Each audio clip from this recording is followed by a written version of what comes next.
Olá, alunos. Vamos para a nossa videoaula de sexta-feira. E me ocorreu uma ideia que eu achei bastante interessante para estar propondo todas as sextas para vocês. Eu tenho por hábito já de alguns anos, no decurso das aulas, de propor um problema de matemática que eu até usava e intitulava de desafio do mês. Então, para alunos meus mais antigos ou mesmo os mais recentes já tiveram contato com isso, já experimentaram, resolveram, e nas aulas presenciais eu sempre propunha até uma forma de agrado simbólica, que era para os primeiros que resolvessem de forma independente, seriam premiados com um chocolate e um bombom. E eu às vezes tardava para fazer isso, mas eu fazia, né, eu presenteava. E eu sempre afirmava que o mais importante nem era pensar nesse prêmio em si, porque a recompensa maior era o fato de você ter conseguido, né, resolver aquele desafio.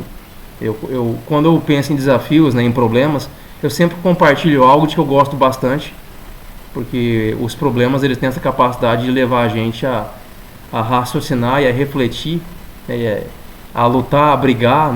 Às vezes a resposta não é imediata, mas quando a gente consegue encontrar o resultado, chegar no resultado, a satisfação pessoal que a gente sente ela é imensa. É uma coisa que eu falo todas as vezes, e eu gosto sempre de colocar esse tipo de situação, e alguns se identificam também. É claro que isso não é do agrado de todos, alguns que menos querem um desafio como esse, mas talvez para alguns é bem interessante, bem empolgante. Então a minha proposta é que toda sexta-feira eu vou estar aqui colocando um problema, um desafio, e vou deixar um prazo de uma semana para que você apresente a solução. Eu começaria isso hoje. Então, para essa sexta se resume a um problema que eu vou apresentar aqui para você como desafio, e o prazo para me apresentar a solução é até a próxima sexta. Você não tem a obrigação, não é obrigatório fazê-lo, tá? Não pense assim, você não tem a obrigação de fazer, de conseguir, é um desafio. Mas eu gostaria muito de vê-lo tentar, ou de vê-la tentar. Então fique à vontade para enviar as respostas que você chegou. Mas eu quero pedir uma coisa de antemão. Eu não quero que você me pergunte, porque na próxima sexta eu vou resolvê-lo, eu vou estar resolvendo o problema que será tratado aqui de uma forma bastante clara. Mas eu não quero, como eu já disse em aulas anteriores, eu não quero mastigar o problema para você. Eu não quero pensar para você agora. Porque eu venho enfatizando que o mais importante é os devaneios do seu pensamento para abordar um problema. Então eu quero que você pense, quebre a cabeça mesmo. Talvez para alguns seja até mais fácil, para outros não, mas o importante é pensar. Tenha em mente de que não será imediato, tá, a encontrar a resposta, mas tente, não deixe de tentar. Você pode se divertir com isso. Vamos ao problema então. Eu escrevi, vocês vão receber, tá, junto com essa videoaula, a descrição do problema que eu construí. Está extenso porque eu deduzi, né, o que eu vou estar explicando verbalmente aqui, eu também deduzi. Eu li e reli isso, escrevi várias vezes para colocar da forma mais inteligível possível, e eu percebi que ficou bom. Então, se você ler atentamente, e eu quero trabalhar uma coisa também, leia, tá? Leia isso 1, 2, 3, 10 vezes, tá? Volte à leitura, faça a pausa correta nas vírgulas, reflita nas informações, sublinhe informações importantes, extraia do texto as informações essenciais, tá? Então aprenda, né, a fazer isso cada vez mais, exercite esse hábito. Isso é necessário. É pouco possível que você leia isso de cara, num relance, bem rápido, sem reflexão, e já consiga sair resolvendo, né? Exige uma reflexão, tá? Não seja imediatista, não tenha pressa, tá?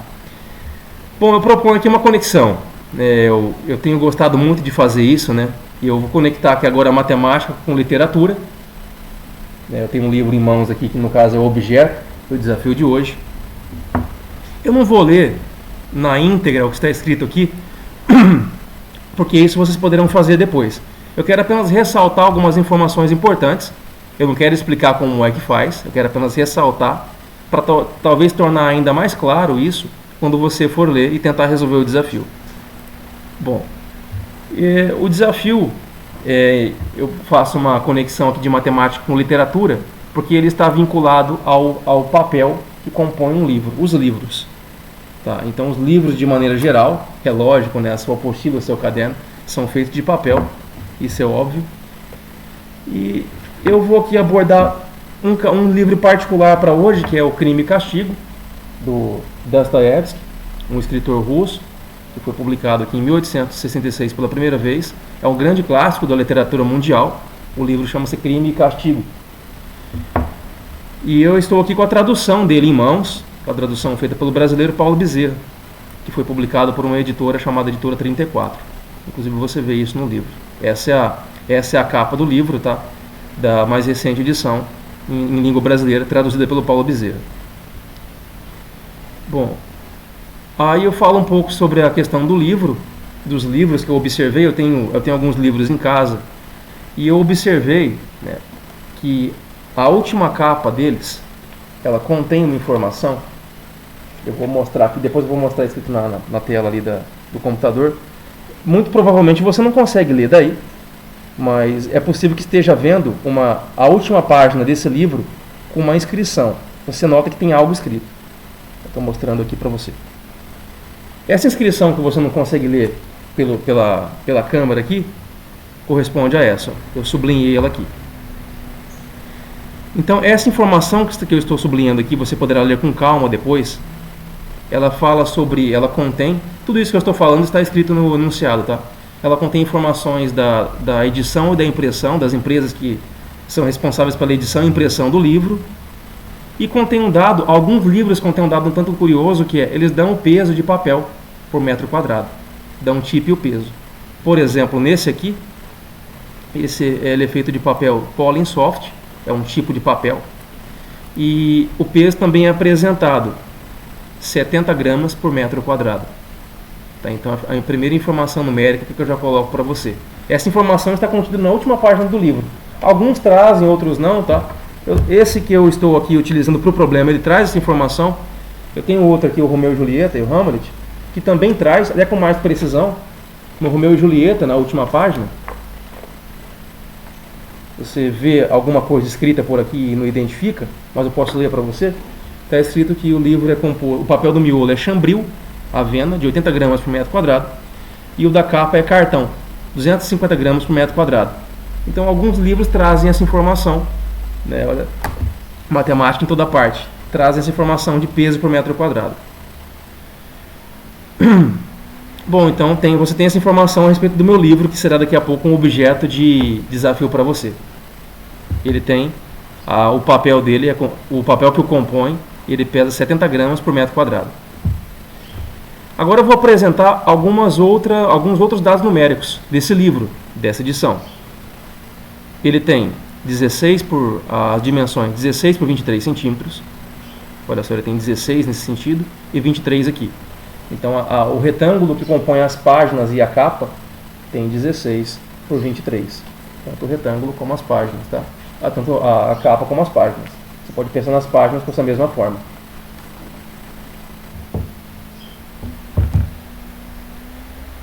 E ele tem, esse livro aqui, ele tem 592 páginas. 592 páginas ele tem. Mais a capa e a contracapa. E aqui eu faço uma observação. Para a capa e a contracapa, que elas são muito mais grossas do que as páginas, tá? Você nota, elas são mais grossas e elas têm também, alguns têm essa extensão, né? Você que talvez costuma ler, já tenha livro que tenha isso, para você marcar a página, o marcador. Então elas são maiores também, são muito mais espessas. A espessura delas é muito maior do que o das páginas do livro, que as páginas são bem mais finas. E às vezes o papel até é outro. Então aqui eu coloco uma observação que você pode contar que a capa e contracapa, com seus excessos juntos, equivalem a 26 páginas. Então eu faço a seguinte observação, tá? E se atente a ela. Então considere que esse livro que eu estou apontando para você, considere, quando for calcular, quando você for trabalhar nesse desafio, que ele tem 618 páginas, para você trabalhar com seus cálculos.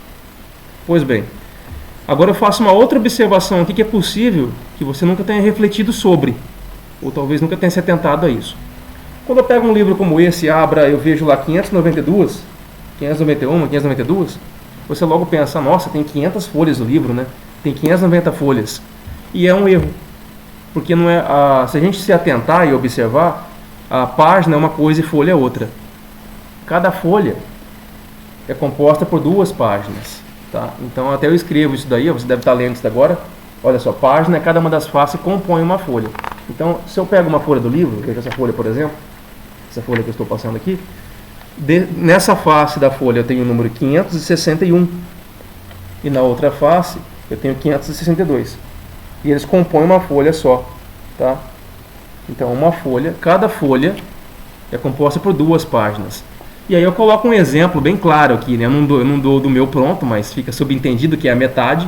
Mas eu coloco aqui que um livro de 300 páginas, então ele teria, por essa lógica colocada, 150 folhas. Então é pensar na metade. Se eu falo que tem 618 páginas, o número de folhas é metade disso. Eu já dei uma dica preciosa aqui. Aí eu volto a falar da informação que foi apontada lá em cima. A informação 70 gramas por metro quadrado se aplica pensando nas folhas do livro, nas folhas. E aí eu pensei muito para explicar isso com essas palavras, ó. Eu coloco a seguinte observação. Para você interpretar isso aqui, 70 gramas por metro quadrado, pense em eu arrancando as folhas desse livro, arrancando retângulo por retângulo, vou arrancar as folhas, e eu vou colocando, encaixando uma do lado da outra, sem espaços, como se estivesse montando um quebra-cabeça. Cada vez que eu conseguisse cobrir uma área de superfície de 1 metro quadrado, cada vez que eu conseguisse cobrir uma superfície de 1 metro quadrado com essas folhas, eu poderia dizer então que essas folhas que eu utilizei para cobrir 1 metro quadrado, se eu fosse pesá-las, elas pesariam 70 gramas. Então essa é a chave. É assim que você vai utilizar a informação que está aqui. Então, com todas essas informações que foram colocadas aqui a respeito desse livro, agora eu te coloco o desafio. A minha pergunta é simples e única. Quanto pesa o livro Crime e Castigo, da editora 34? Então eu coloco essa série de informações, né, esse grande texto. Eu vou fazer aqui agora eu vou deixar a lousa, para aqueles que estão copiando, né, os exercícios, eu vou deixar ele parado, uma pausa aqui. Olha só, nesse formato aqui você consegue pegar todo. Para quem está copiando e vai copiar isso aqui e não vai imprimir, se você parar a lousa nesse momento, você tem que parar o vídeo nesse momento, você tem condição de escrever todo o enunciado, tá? Conectando matemática e literatura, todo o enunciado. Você pode parar e copiar isso com calma, né? Se você não for imprimir, é o desafio da semana. E depois você pode até representar o livro, não precisa copiar esse emblema aqui, porque ele já está colocado aqui, informação pertinente para o cálculo, ela está aqui. E embaixo você tem a proposta final. Então eu desafio você, tá, me responder quanto pesa esse livro. Eu espero que encarem o desafio, que tentem resolver, eu estou aguardando. Eu ficaria bastante feliz se eu recebesse, tá, respostas.